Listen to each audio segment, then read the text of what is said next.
어버이날에 나는 카드를 받았고 딸이 나에게 큰 소리로 읽어달라고 했다. 장미는 붉고 제비꽃은 파랗네.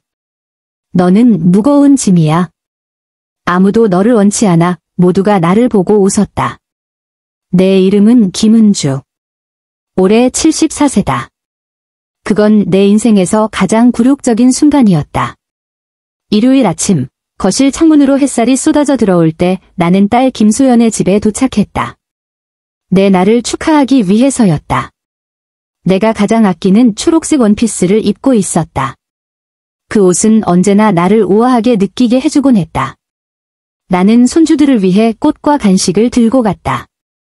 할머니 은주다. 막내가 달려오며 소리쳤다. 그들의 포옹은 내 마음을 기쁨으로 채웠다. 잠시 동안은 모든 게 완벽해 보였다. 사위 박민수는 마지못한 듯 짧게 고개만 끄덕였다. 딸 소연은 부엌에서 나왔지만 그 미소는 눈에 닿지 않았다. 엄마, 와줘서 너무 기뻐요. 특별한 선물이 있어요. 나는 소파에 앉아 가족에게 둘러싸였다. 손주들은 내 발치에 앉아 기대에 차 있었다. 소연은 분홍색 카드를 꺼내 내게 건넸다. 엄마, 우리 모두가 준비한 거예요. 큰 소리로 읽어주세요. 손이 약간 떨리며 봉투를 열었다. 카드에는 아이들이 그린 작은 꽃 그림이 있었다. 참 귀엽네라고 생각하며 나는 신난 목소리로 읽기 시작했다. 장미는 붉고 제비꽃은 내 목소리가 갈라졌다. 그 다음 문장은 주먹처럼 나를 때렸다. 너는 무거운 짐이야. 아무도 너를 원치 않아. 너의 시간은 끝났어. 이제 떠날 때야. 너를 더는 견딜 수 없는 가족들이 순간 정적이 3초쯤 이어졌다. 그리고 민수가 비웃듯 큰 소리로 웃기 시작했다. 소연도 손으로 입을 가렸지만 웃음을 멈추지 않았다. 심지어 아이들까지 어른들이 웃으니 따라 웃었다. 엄마 얼굴 봤어? 정말 재밌었어? 소연이 웃으며 말했다. 민수, 사진 찍었어? 내 심장은 산산이 부서졌다. 눈물이 내 주름진 뺨을 타고 흘러내렸다. 카드는 떨리는 내 손에서 바닥으로 떨어졌다. 그냥 농담이에요. 엄마, 소연이 계속 말했다. 그러나 목소리엔 후회의 기색조차 없었다. 너무 심각하게 받아들이지 마세요. 엄마는 원래 유난스럽잖아요. 민수가 바닥에서 카드를 주워들며 말했다. 그래요, 은주 어머니. 장난이었어요. 그런데 요즘 조금 너무 자주 오시네요. 다른 선택지도 고려해 보셔야죠. 다른 선택지요? 나는 목소리가 떨리며 물었다.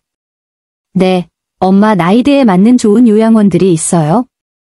엄마 같은 분들이랑 지내시면 더 편할 거예요. 소연이 덧붙였다. 요양원이라는 단어가 내 머릿속에 사형선고처럼 울려 퍼졌다. 내 자식들이 나를 헌 가구처럼 버리려는 것이었다. 하지만 난 그냥 어버이날을 당신들과 함께 보내러 온 거였는데 내 목소리는 거의 속삭임에 가까웠다. 그래요, 엄마. 민수가 거만하게 끼어들었다. 현실적으로 생각할 때가 된 거죠. 엄마는 더 이상 젊지 않아요. 특별한 돌봄이 필요하시고 우리도 각자의 삶이 있어요. 손주들이 당황한 표정으로 나를 바라보았다. 8살 된 큰 손자가 다가와 내 손을 잡았다. 할머니, 왜 울고 계세요? 내가 대답하기도 전에 소연이 아이를 끌어냈다. 이리 와, 할머니 괜찮으셔. 그냥 감정이 조금 북받치신 거야. 그 순간 나는 내 생애 가장 외로운 시간을 느꼈다. 내 어머니 됨을 축하해야 할 날에 내 친딸은 나를 가족의 조롱거리로 만들었다. 나는 천천히 일어섰다. 다리가 떨렸다. 그만 가야겠다. 그래요, 엄마. 소연은 작별 인사조차 하려고 일어서지도 않았다. 나중에 전화드릴게요. 나는 남은 체면을 지키며 현관문으로 걸어 나왔다.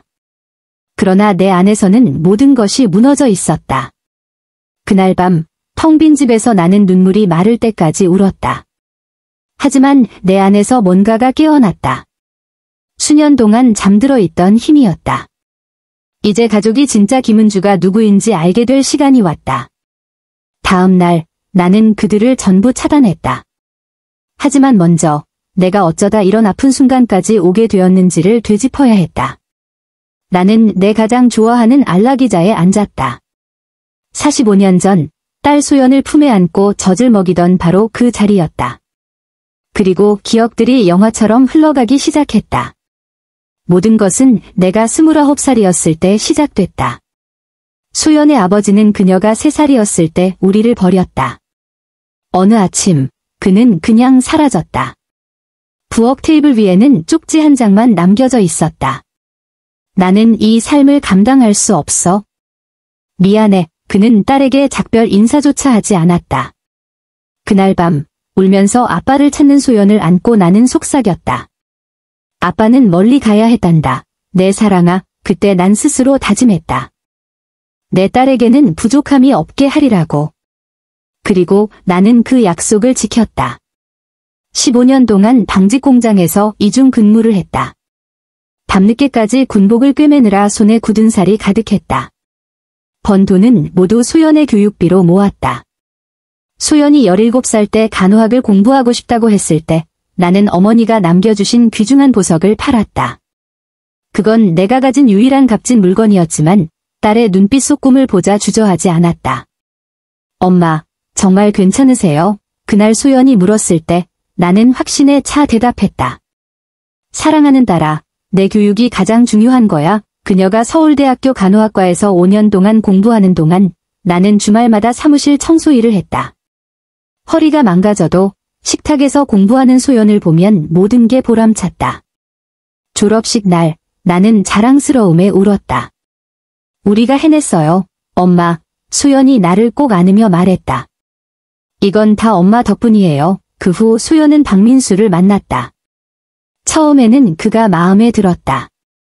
예의 바르고 성실했고 진심으로 소연을 사랑하는 것 같았다. 그들이 결혼했을 때 나는 결혼 비용의 절반을 냈다. 무려 1200만 원이었다. 수년 동안 모아둔 돈이었지만 딸이 꿈꾸던 결혼식을 해주고 싶었다. 엄마, 이건 너무 많아요. 소연이 항의했지만 나는 웃으며 말했다. 말도 안 돼. 내 인생에서 가장 중요한 날이잖니. 넌 그럴 자격이 있어. 그들이 첫 집을 샀을 때도 나는 2,500만 원의 계약금을 보탰다. 내가 가진 전 재산이었지만 그들이 행복해하는 모습에 만족했다. 그리고 손주들이 태어났다. 그들은 내 인생의 빛이 되었다. 소연이 출산 휴가를 마치고 다시 병원으로 돌아갔을 때 나는 무료 보모가 되었다.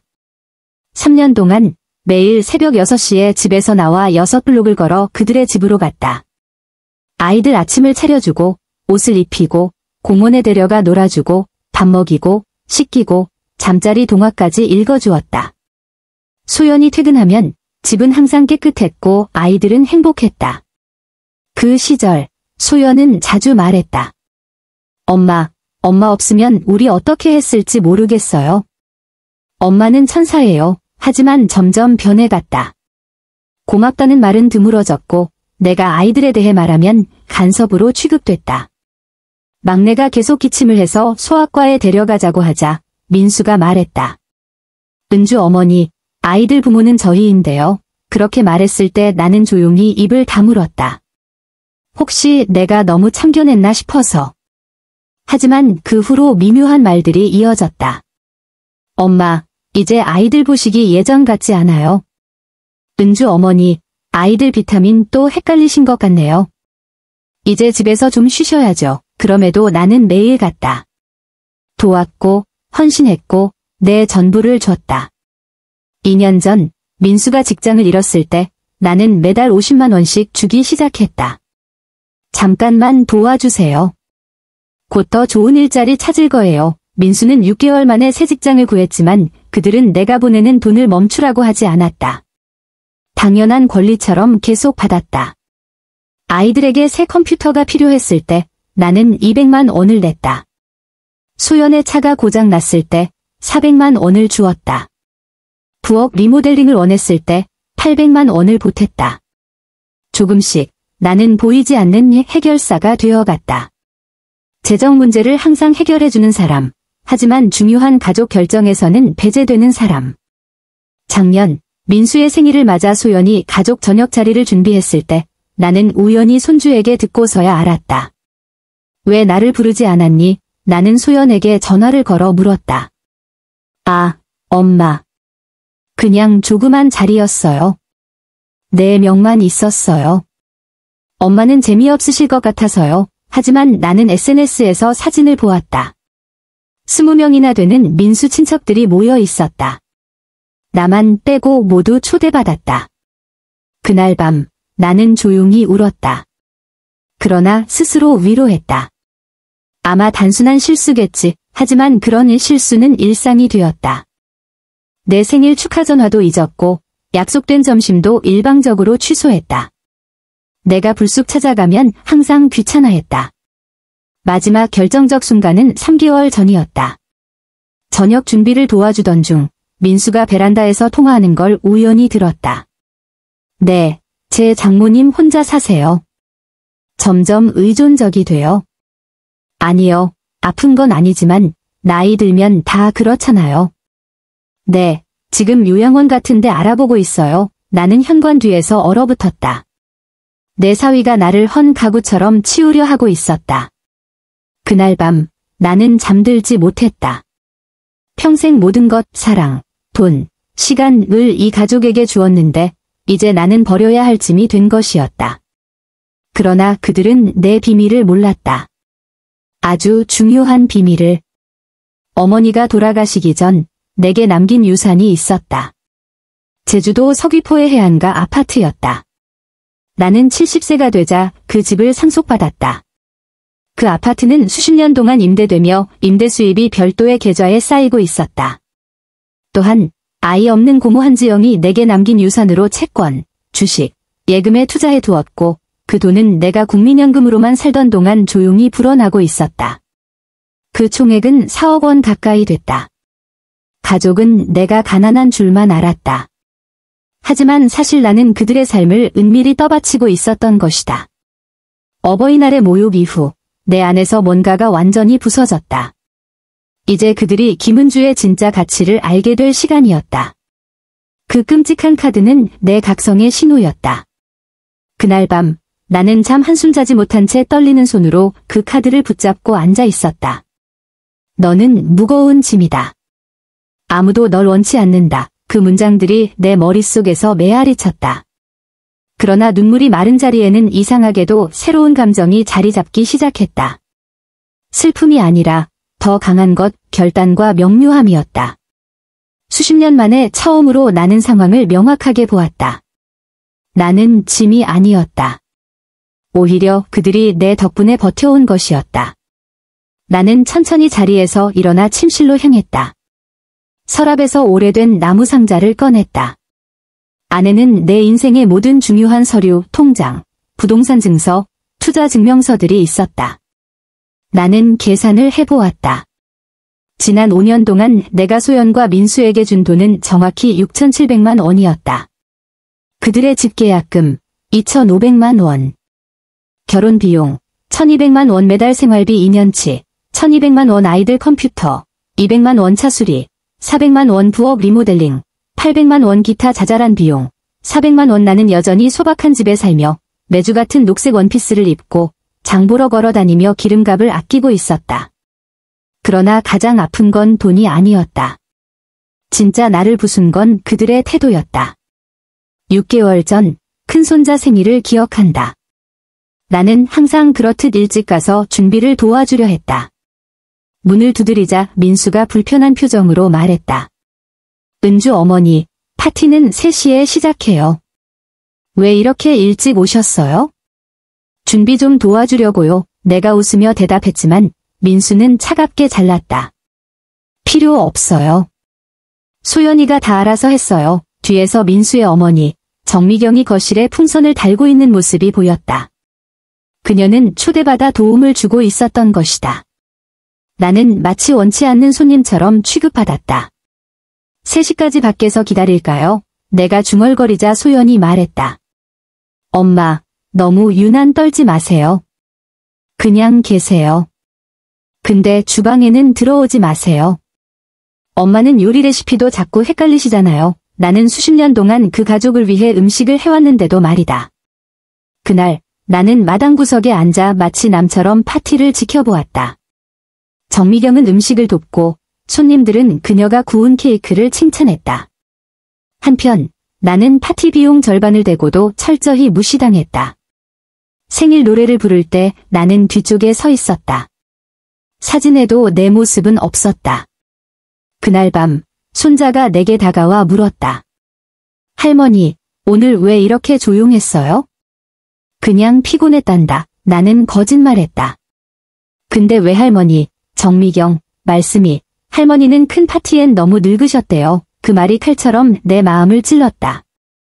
정미경은 나보다 고작 3살 어릴 뿐인데 말이다. 그 모욕 이후에도 나는 여전히 돈을 주고 도와주고 언젠가는 변하겠지 하고 바랐다. 얼마나 어리석었던가. 작년 크리스마스가 떠올랐다. 나는 값비싼 선물들을 준비했다. 큰손자에게는 새 자전거, 막내에게는 태블릿, 소연에게는 프랑스 향수, 민수에게는 그가 원하던 전동 공구. 모두 합쳐 300만 원 가까이 썼다. 크리스마스 이브에 포장된 선물들을 들고 갔을 때 아이들은 기뻐하며 달려왔지만 소연은 바로 아이들을 불렀다. 얘들아, 할머니 선물은 다른 것들이랑 같이 트리 밑에 두자. 다 같이 내일 열어보자. 내 선물은 그들이 준비한 산더미 같은 선물들 속에 묻혀버렸다. 누가 무엇을 줬는지 아무도 언급하지 않았다. 아이들은 그냥 모두에게 대충 고맙다고 했다. 그러나 가장 아픈 순간은 그 뒤였다. 나는 특별히 소연에게 진주 목걸이를 준비했다. 우리 집안의 세대를 이어온 귀중한 유품이었다. 엄마, 예쁘긴 한데. 제가 원래 액세서리를 잘 안 해요. 애들 클 때까지 그냥 두세요. 소연은 목걸이를 걸쳐보지도 않고 내게 돌려주었다. 나는 수개월 동안 그 순간을 꿈꿨었다. 내 딸이 우리 가문의 진주를 걸고 환히 웃을 모습을. 그날 밤 텅 빈 집에서 나는 작은 보석 상자를 안고 울었다. 돈 때문이 아니라 내 마음이 철저히 무시당했기 때문이었다. 결정적인 순간은 2달 전이었다. 내가 독감에 걸려 일주일 동안 39도에 가까운 열로 침대에 누워 꼼짝 못할 때였다. 나는 음식을 해 먹을 수도 없었고 화장실 가는 것조차 힘들었다. 나는 소연에게 전화를 걸어 부탁했다. 소연아, 먹을 것 좀 가져다 줄 수 있니? 아니면 그냥 전화라도 해서 엄마가 괜찮은지 물어봐주면. 봐, 엄마. 지금 우리 너무 바빠요. 민수는 회사 프로젝트 때문에 정신없고 저도 병원에서 당직이에요. 이웃분한테 좀 부탁하시면 안 될까요? 하지만 난 거의 걷지도 못하는데 엄마, 이제 어린애가 아니잖아요. 스스로 돌볼 줄도 아셔야죠. 매번 엄마 감기 걸릴 때마다 우리가 달려갈 순 없어요. 감기라니. 나는 고열에 시달리고 있었는데 그녀는 그걸 그냥 감기라 불렀다. 그녀는 전화를 끊었고 그 주 동안 다시 연락하지 않았다. 대신 82세 된 옆집 아주머니 이정순 씨가 집에서 직접 끓인 죽을 가져와 주며 내 약을 챙겨주었다. 내 딸보다 거의 모르는 이웃이 더 큰 정성을 보여준 것이다. 내가 겨우 회복해 다시 일상으로 돌아왔을 때 아무도 내 안부를 묻지 않았다. 마치 그 끔찍한 일주일은 존재하지 않았던 것처럼. 그날 밤 은행 서류를 앞에 두고 나는 비로소 뼈아픈 진실을 깨달았다. 내가 그들의 삶에서 차지하는 진짜 위치는 무엇이었을까? 나는 사랑받는 할머니가 아니었다. 나는 그저 감정 없는 ATM 기계였다. 돈이 필요할 때는 김은주가 있었다. 공짜 부모가 필요할 때는 김은주가 있었다. 불만을 떠넘길 희생양이 필요할 때는 김은주가 있었다. 하지만 김은주가 사랑, 존중, 보살핌, 혹은 단순히 아플 때 전화 한 통을 원할 때 김은주는 존재하지 않았다. 그날 밤 나는 인생에서 가장 힘든 결정을 내렸다. 나는 낡은 노트북을 꺼내 몇 달 만에 온라인 뱅킹에 접속했다. 가장 먼저 소연 계좌로 매달 자동 송금되던 50만 원을 해지했다. 두 번째로 우리가 가족 비상금이라며 만든 공동 계좌를 닫았다. 사실상 그들만 사용하던 계좌였다. 세 번째로 나는 유언장을 고쳤다. 지금까지 소연과 민수에게 남겨두었던 모든 재산을 버려진 노인들을 위한 재단에 기부하기로 했다. 그리고 네 번째로 평생 한 번도 생각해보지 못한 일을 했다.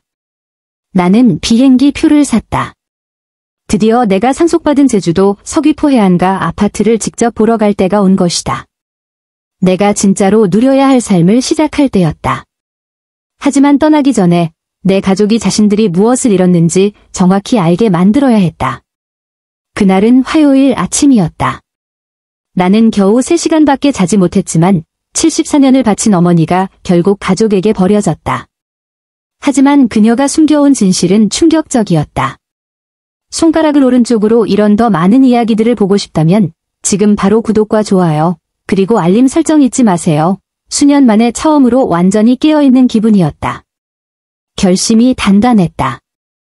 나는 옷장을 열고 가장 우아한 회색 정장을 꺼냈다. 소연의 서울대학교 졸업식 때 입으려고 샀지만 거의 입지 않았던 옷이었다. 정성껏 화장을 하고 머리를 단정한 올림머리로 묶었다. 더 이상 초라한 늙은 여인이 아닌 진짜 나 강한 여인의 모습을 보여주고 싶었다. 첫 번째 행선지는 은행이었다. 내 재정상담사 이재훈 씨는 이른 아침에 내가 찾아오자 놀란 표정이었다. 김은주 여사님, 오늘은 어떻게 도와드릴까요? 제 계좌에 아주 중요한 변경을 해야 합니다. 나는 단호하게 말했다. 2시간 동안 나는 내 재정을 완전히 재정리했다. 소연에게 자동 이체되던 돈을 전부 해지했다. 3년 전 개설한 공동 계좌를 닫았다. 투자 계좌에서 내주 계좌로 자금을 옮겼다. 여사님, 정말 확실하신가요? 이건 굉장히 큰 결정입니다. 이재훈 씨가 걱정스럽게 물었다. 네, 완전히 확실합니다. 이건 내 돈이고 나는 내 뜻대로 쓸 겁니다. 다음은 변호사 사무실이었다. 수십 년 동안 우리 집안 법률을 맡아온 최성호 변호사였다. 유언장을 완전히 바꿔야 합니다. 나는 서두르지 않고 분명하게 말했다. 최 변호사는 안경을 벗고 걱정스러운 눈빛으로 나를 바라봤다. 은주 여사님, 무슨 일 있으신 건가요? 이건 매우 큰 변화입니다. 아무 문제 없습니다. 수십 년 만에 처음으로 모든 것이 선명하게 보일 뿐이에요. 나는 내 의도를 정확히 설명했다. 소연과 민수에게 남겨뒀던 재산은 전부 노숙 노인을 위한 재단에 기부하기로 했다. 그리고 손주들을 위해 신탁을 만들었다. 단, 그들은 25세가 되어야만 상속을 받을 수 있으며 그 전에 진심으로 나와 관계를 유지했다는 증거가 있어야 했다. 여사님, 며칠만 더 고민해 보시는 게 어떨까요? 이 결정은 되돌릴 수 없습니다. 최 변호사님, 나는 74년을 살아왔습니다. 지난 5년이 모든 걸 가르쳐줬어요. 나는 떨림 없는 손으로 서류에 서명했다. 이번에는 의심도 흔들림도 없었다. 세 번째 행선지는 여행사였다. 나는 전날 밤새도록 제주도 서귀포에 있는 아파트를 조사했다. 아름다운 동네에 자리한 3베드룸 아파트였다. 관리회사가 임대해 수익을 꾸준히 내고 있었고 그 돈은 내가 한 번도 손대지 않은 계좌에 쌓여 있었다. 이번 주 금요일에 제주도 서귀포로 가고 싶습니다. 내가 직원에게 말했다. 여행 목적이 관광인가요? 아니요. 해방의 여행입니다. 나는 퍼스트 클래스 항공권을 구입했다. 내 새로운 삶의 시작은 당당하게 품위 있게 해야 했다. 하지만 떠나기 전에 해야 할 일이 하나 더 있었다. 편지를 쓰는 것이었다. 집에 도착한 나는 책상 앞에 앉았다. 수년 전 사두고 한 번도 쓰지 않았던 고급 편지지를 꺼냈다. 드디어 내 가족에게 모든 진실을 알려줄 때였다. 첫 번째 편지는 소연에게 썼다. 사랑하는 딸 소연아, 이 편지를 읽을 때쯤 나는 이미 제주도로 떠나는 길일 거야. 내가 상속받은 해안가 아파트에서 새로운 삶을 시작하려 해. 너는 그런 것이 있는지도 몰랐겠지. 지난 몇 년간 내가 보내주던 50만 원은 이제 끝났단다. 내가 마음대로 쓰던 비상금 계좌도 닫았다. 이걸 벌로 생각하지 말고 내가 너무 늦게 가르친 독립의 교훈이라 생각하렴. 수십 년 동안 나는 너에게 모든 것을 주었다. 내 시간, 내 돈, 내 에너지, 그리고 무조건적인 사랑. 하지만 언젠가부터 너는 나를 축복이 아니라 짐으로 보기 시작했어. 어버이날 카드 사건은 단지 마지막 방울이었을 뿐이지. 나는 내 유언장을 바꿨다. 내 재산은 이제 진정으로 가족애와 따뜻함을 아는 사람들에게 돌아갈 거야. 내 아이들은 성인이 되어 진심으로 나와 관계를 유지했다는 걸 증명할 때에만 상속을 받을 수 있다. 다시는 돈을 바라며 나를 찾지 마라. 손주들을 내게 보내서 내 마음을 흔들게 하지도 마라. 내가 정말 엄마를 되찾고 싶다면 그건 내가 무엇을 줄 수 있기 때문이 아니라 내가 김은주이기 때문이라는 걸 증명해야 한다. 이제야 스스로의 가치를 알게 된 내 엄마가 두 번째 편지는 민수에게 썼다. 민수야, 나는 너를 단순한 사위가 아니라 아들처럼 여겨왔다.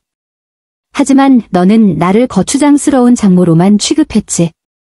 3개월 전 내가 통화하면서 장모님을 치워야 한다. 요양원으로 보내야 한다. 고 말한 것 나는 다 들었다. 내가 몰랐던 사실은 제대로 된 곳은 이미 내 손에 있었다는 거다. 나는 제주도에 아파트를 갖고 있었고 내가 1년 동안 버는 돈보다 많은 수익을 내는 투자 자산이 있었다. 나는 어디서든 어떤 방식으로든 자유롭게 살 수 있었다. 나는 조용히 너희 삶을 떠받쳐 주었다. 수리비를 대신 내주고 위급할 때 도와주고 필요한 걸 채워줬다. 그것도 사랑해서였지 의무에서가 아니었다. 하지만 너는 내 관대함을 약점으로, 내 헌신을 의존으로, 내 사랑을 성가심으로 여겼다. 이제 너희는 스스로 두 발로 서야 할 것이다.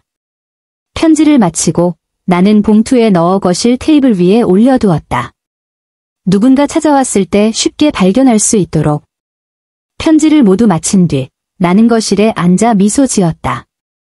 74년이 걸렸지만 드디어 내 인생에서 가장 중요한 교훈을 배웠다. 사람들이 나를 어떻게 대할지는 내가 무엇을 받아들이느냐에 달려있다. 수십 년 동안 나는 외로움이 두려워서 사랑의 부스러기조차 기꺼이 받아들였다. 그러나 이제 깨달았다. 존중하지 않는 사람들과 함께 있는 것보다 홀로 있는 것이 훨씬 낫다는 것을. 그리고 사실 나는 더 이상 혼자가 아니었다. 나는 자유로웠다. 이제 나는 제주도 서귀포로 간다. 내가 상속받은 아파트에서 내가 진정으로 누릴 자격이 있는 삶을 살 것이다. 그리고 오랜만에, 아니 수십 년 만에 처음으로 앞으로의 날들이 기다려졌다.